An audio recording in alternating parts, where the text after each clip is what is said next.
او دغه لمونځ یو دومره اهم رکن ده، یو داسې بهترین رکن ده چې پیغمبر صلی الله علیه وسلم فرمایي وای په دنیا کې ماته درې شیان ډېر خوښ دي، وایي زه ډېر زیات خوښ ګڼم، زما ورسره ډېره زیاته مینه ده. النساء والطيب، اول نمبر کې له خپلو بیبیانو سره مې ډېره زیاته مینه او محبت ده، او په دومره درجه کې والطيب العطر سره مې ډېره زیاته مینه ده. ځکه عطر پیغمبر صلی الله علیه وسلم به ډېر زیات خوښول.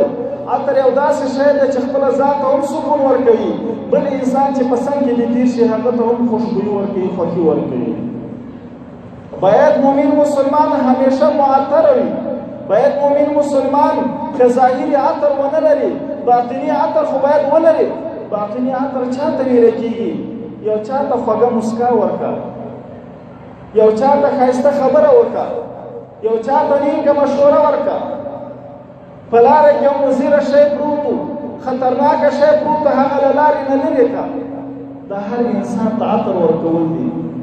دا عطر ولې بهترین وګرځېدل؟ په دې خاطر باندې چې بل مسلمان ته خوښي ورکول کېږي. که انسان له بدن نه بدبویي ځي او تا سره په څنګ کې کښېني، نو دغه بل مسلمان ته اذیت او تکلیف ورکول کېږي. نو خاص په دې خاطر باندې چې بل مؤمن مسلمان ته اذیت او تکلیف ونه رسېږي، پیغمبر صلی الله علیه وسلم وایي زما له عطرو سره مینه او محبت ده. او درېیم نمبر بیا څه فرمایي؟ وجعل قرة عیني فی الصلاة، وایي زما د سترګو یخوالی چې د هغه لمونځ ده، زما سترګې چې په یخېږي هغه په مانځه باندې یخېږي. هر څوک په دنیا کې یو خوښمن شی لري، او هر څوک په دنیا کې یو داسې شی لري چې په هغه باندې سترګې یخېږي، خو د پیغمبر صلی الله علیه وسلم سترګې مبارکې چې یخېدلې هغه په مانځه باندې یخېدلې.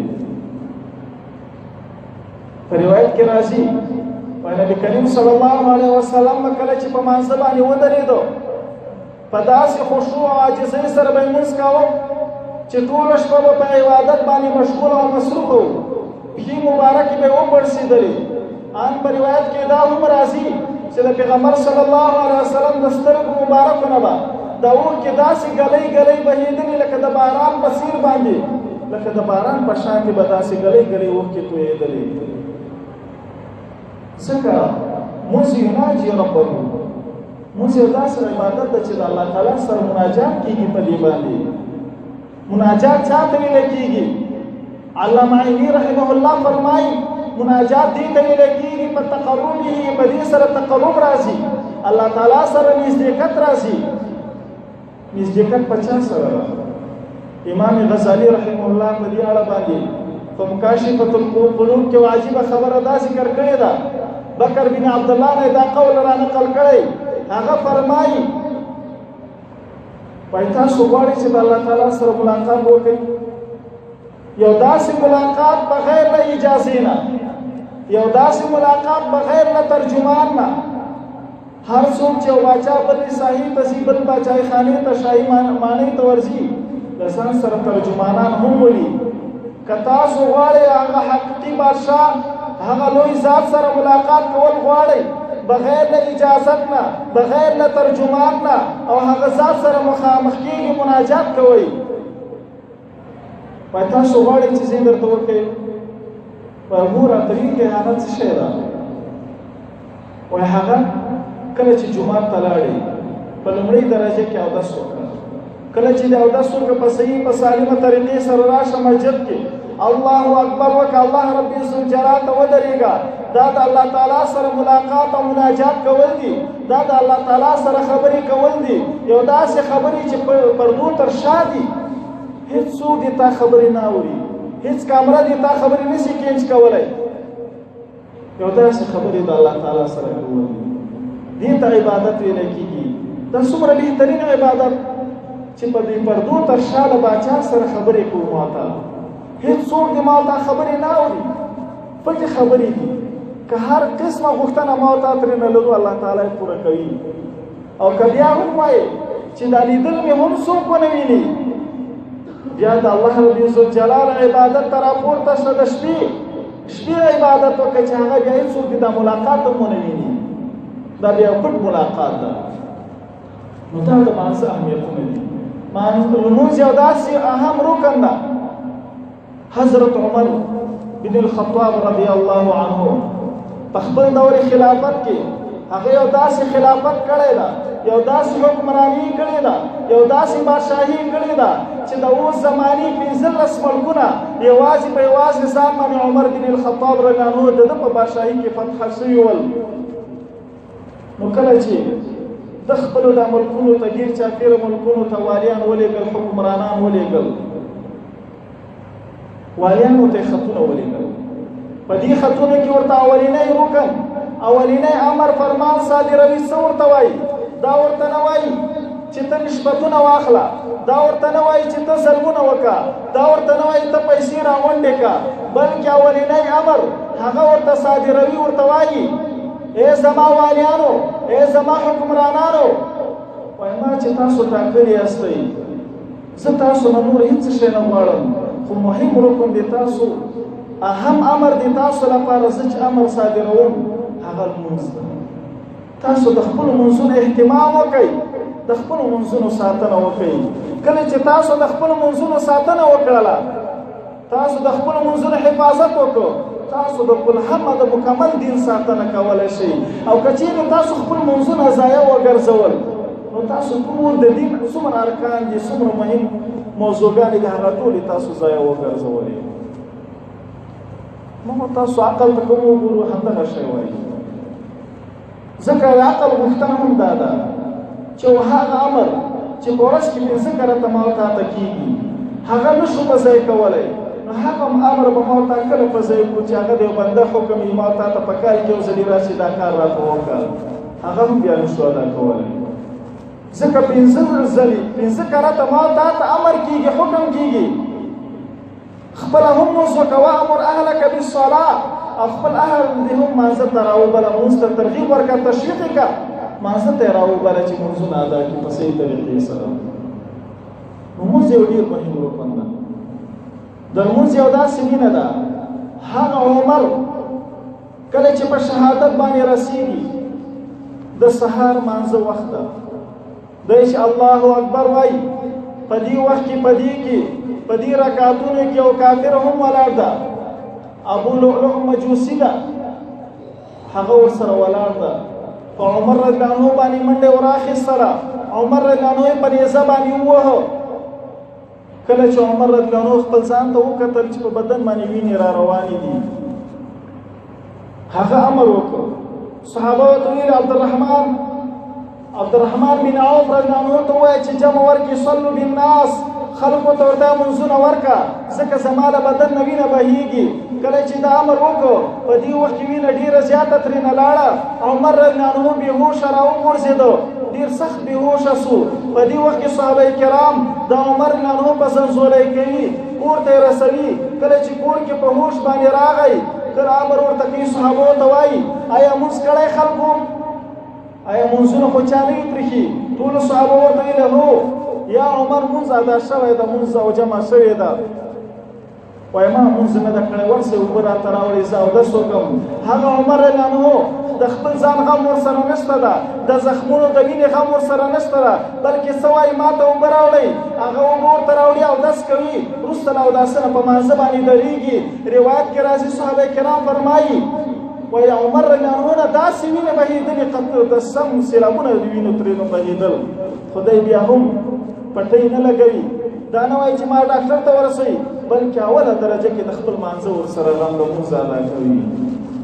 دې ته د مانځه مینه ویلی کېږي، دې ته د سترګې یخوالی ویلی کېږي. سترګې چې پرې یخېږي په همدغه مانځه باندې یخېږي، ځکه صحابه کرام یې په خوند باندې پوهېدل، ما تا د مانځه په خوند باندې نه پوهېږو.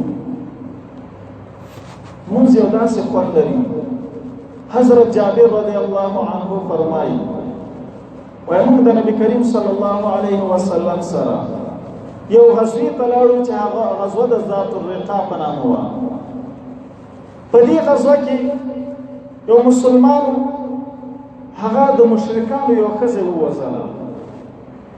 هغه د مشرکانو کومه ښځه وه، د هغې خاوند ځان سره قسم وکړ، عهد یې وکړ تر هغو پورې به زه کښېننم تر څو پورې مې د خپلې ښځې انتقام نه وي اخیستی. نو کله چې پیغمبر صلی الله علیه وسلم سره د صحابه کرامو نه دوی را روانېږي، په یو ځای کې دیره شول.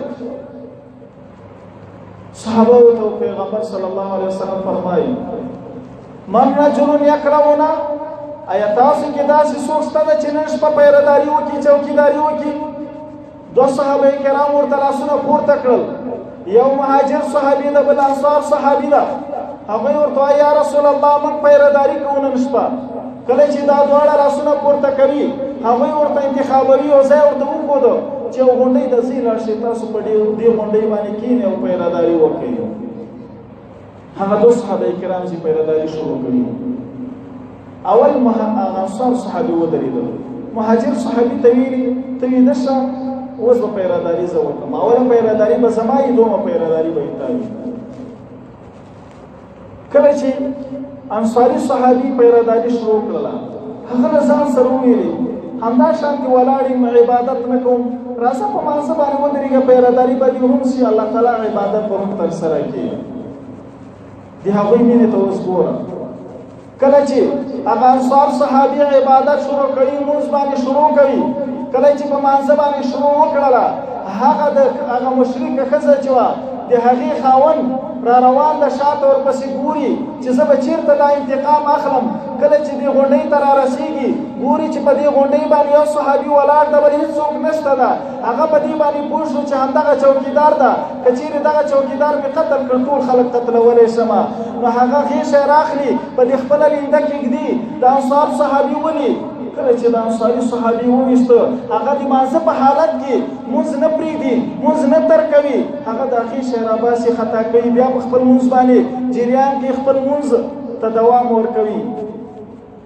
هغه کافر بیا غېښه یې راخلي په لینده کېږدي، بیا غېښه باندې همدغه انصاري صحابي ولي 3 کرته یې د غېښه راواخیسته او دغه انصاري صحابي وویسته. اوس انصاري صحابي ته وګوره، یو داسې مینه لري هغه مونځ نه پرېږدي، مینې ترېنه بهیږي، خو بیا هم مونځ باندې ولاړ ده، د الله تعالی په عبادت باندې مشغوله راغلی. دې ته د سترګو یخوالی ویلی کېږي. کله چې دا صحابي ډېر زیات ولګي دا وینه ترېنه وبهېدله، دی بیا هم په زړه کې وایي چې دا مونځ زه نه پرېږدم تر څو پورې مې تمام کړی نه وي، که زه شهید هم شم خو دا مونځ زه تر هغو پورې نه پرېږدم چې تر څو پورې مې په مرۍ کې ساه چلېږي. نو د ځان سره فکر وکړو، داسې نه چې دا شانه موږ باندې یو قافله یو حمله را روانې پوځیان به موږ پسې راخوسي وي او پیغمبر صلی الله علیه وسلم ته کوم تکلیف ورسېږي، زه په مانځه باندې ولاړ یم. نو د همدغه سوچ په بنا باندې زر زر یې رکوع وکړه، سجده یې وکړله، سلام یې وګرځوه. دغه مهاجر صحابي یې راویښ کړو چې هغه د ده حالات ته وکتل، ورته وایي دا په کوم حالات باندې بدن ته دې وګوره، ټول بدن دې په وینو وینو رنګین ده، ولې مخکې دې ما ته غږ نه کوو؟ وایي زه په مانځه باندې ولاړ وم، وایي ما ته دا تلاوت دومره خوند یې راکړی، ما ویلي چې زه به قرات هېڅکله نه قطع کوم تر څو پورې مې دا صورت نه وي پوره کړی. خو له دې نه وډار شوم داسې نه چې کفار په موږ باندې حمله راوړي، پیغمبر صلی الله علیه وسلم ته تکلیف ورسوي، نو ځکه مې زر سلام وګرځوم. نو دې ته د سترګو یخوالی ویلی کېږي. دا د مانځه مینه ده، هغه د صحابه کرامو تشویق و شوق او مینه وه، هغه د مانځه سره دومره مینه درلودله. ما ته څه مینه ده، ما ته څه عبادت ده چې مانځه ته هم راسو، دغه د اوس به 5 دقیقې یا 3 دقیقې مانځه ته پاتې بیا را روان یو ورو کېږي. بیا وایي چې موږ سوچه مسلمانان یو، موږ د عبادت سره منځونو سره مینه لرو. دې ته مینه نه ویلی کېږي. مینه هغه د صحابه کرامو وه چې هغوی به پښې وپړسېدلې خو بیا به هم دوی منځونه نه ترکول، نه یې پرېښودل. عزتمنو مسلمانانو، مونځ ډېر اهم رکن ده، ځکه قیامت په ورځ باندې اول حساب به د همدغه د مانځه موږ او تاسو نه کېږي.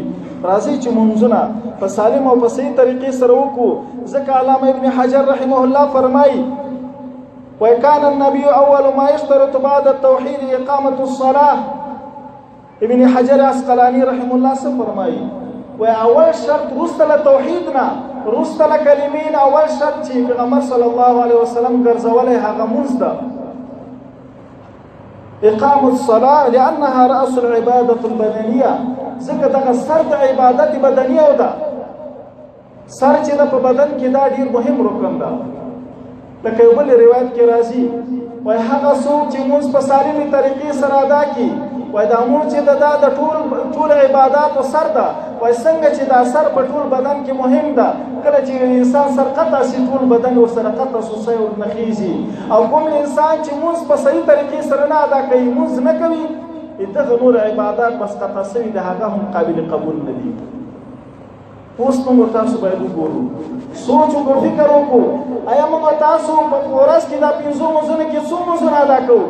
یو انسان چې یو مونځ هم وکړي هغه هم بریتونه تاووي، وایي اوه مونځ خو مې کړی ده، خیر د 3-4 مونځونه رانه قضا شوي، ډېر خو نه دي قضا شوي. من ترک الصلاة فقد کفر، څوک چې مونځ پرېږدي قصدن ګوره هغه کافر ده. څومره سخت وعید بیان کړی ده. بیا هم درته که څه هم په دې اړه باندې امام ابو حنیفه رحمه الله ویلي چې دا زجرن دا خبره شوې ده، که زجرن هم یې ګوره ډېر سخت وعید په دې باندې بیان شوی ده، په دې باندې ډېر لوی وعیدات راغلي دي.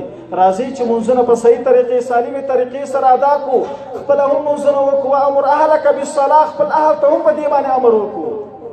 یوازې په دې باندې هم نه خلاصېږو چې خپله مونځ دې کړی ده او اولاد ته په دې باندې ترغیب نه ورکړي، اولاد نه تشویق کړي، بلکې اولاد ته به هم په دې باندې امر کوي.